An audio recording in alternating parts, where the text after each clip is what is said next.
Hey, Infected Knight here. Hey, it's been a while since I've really done anything in YouTube, and I've kind of gotten back into Minecraft. I've played since beta on and off, and I haven't really found another game to make videos for since I stopped playing Trove, which was years ago.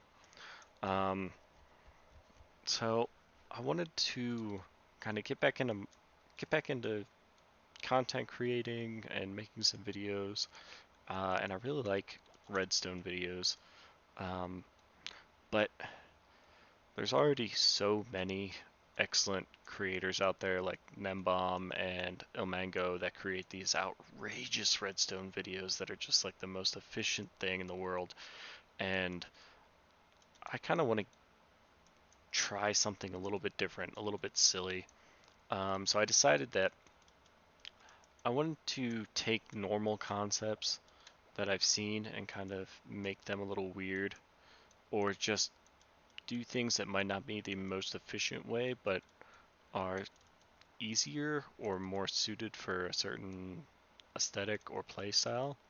And what I mean by that is like what I'm doing here. So here I made a clock, but instead of using like uh, redstone, well, there is redstone being used, but instead of using like a dropper mechanic or like redstone, pure redstone clocks, I decided to go with the flow mechanics with lava as well as the bubble elevator mechanics. So what happens is lava takes about 30 in-game ticks in the overworld to travel, which is roughly about 1.5 seconds. So the idea is I built this 60 block tower which has lava flowing down it, so it should take about 90 seconds to flow all the way down.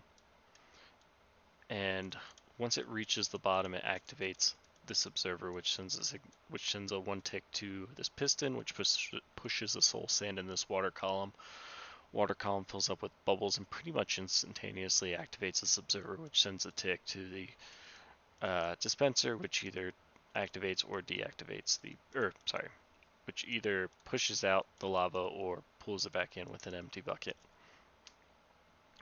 And it's a really simple circuit. I built so this is just a pair. I built one with 4 columns, lava, water, in my base in survival. And it was honestly, I think the first build that I made. I didn't even have anything to connect to. I just thought it looked cool, and that's why I went with it.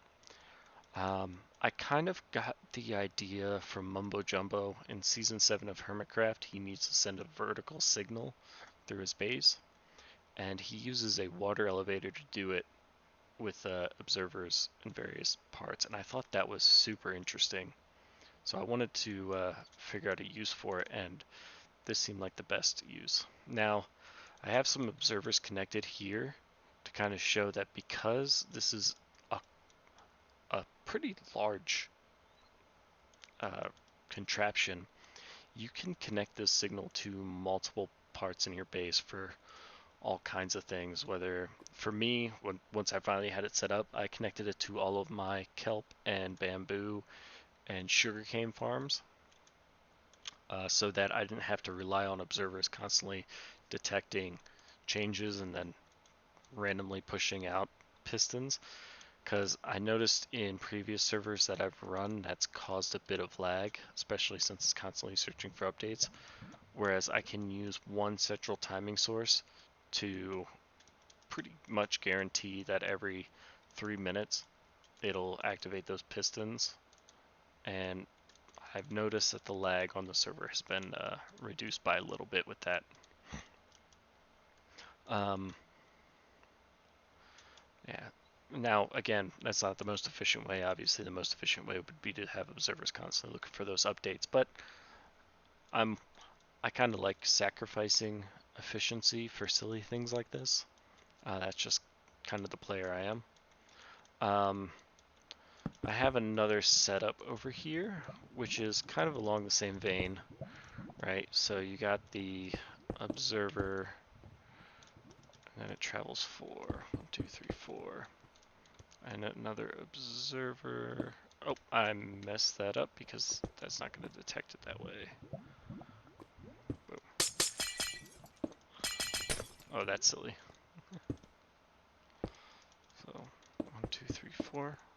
1, 2, 3, 4.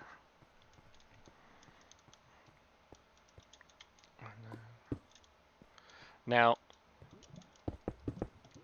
this is kind of cost effective in that you don't have to worry about uh, using as much redstone, because this uses 3, 6, 9, 12 redstone for a relatively short clock. Source block 1.5, 1.5, 1.5. So 4.5 seconds, 9 seconds, so about 18 seconds on this clock.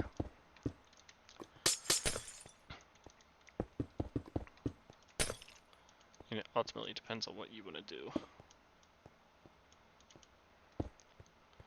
But yeah. Now, there's plenty of ways that this can be set up. This is just the way that I like to set it up. Okay, so let's go ahead and throw 3 down.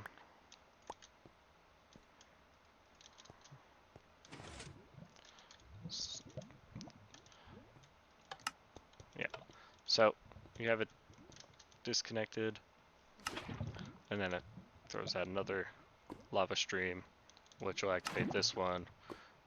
And I really think this looks cool. It's just kind of satisfying watching it go all the way across and then completely turn itself off and then go all the way across.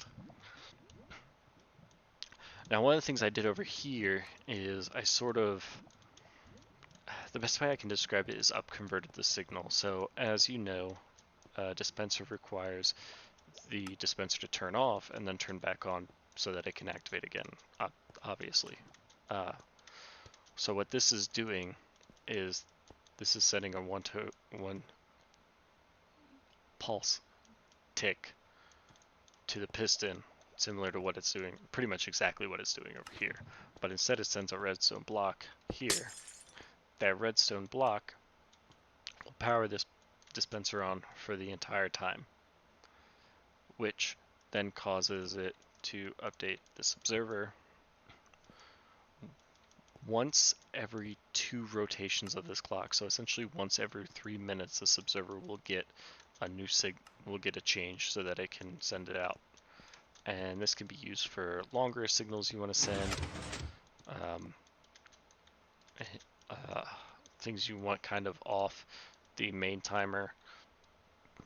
Again, it's just kind of a silly thing to do. It's not really necessary, but I'm not focusing on efficiency here. I'm focusing on kind of silliness of other game mechanics that aren't as utilized as much. Well, I hope you like this experiment. I really like finding weird things like this to do. It just, I don't know. There's just something about weird ways to do common tasks in this game that make me laugh. And maybe you can take this mechanic and use it for something that is super efficient. I don't know. But anyways, my name is Invected Knight. I hope you enjoyed the video, and I'll try and upload another one soon.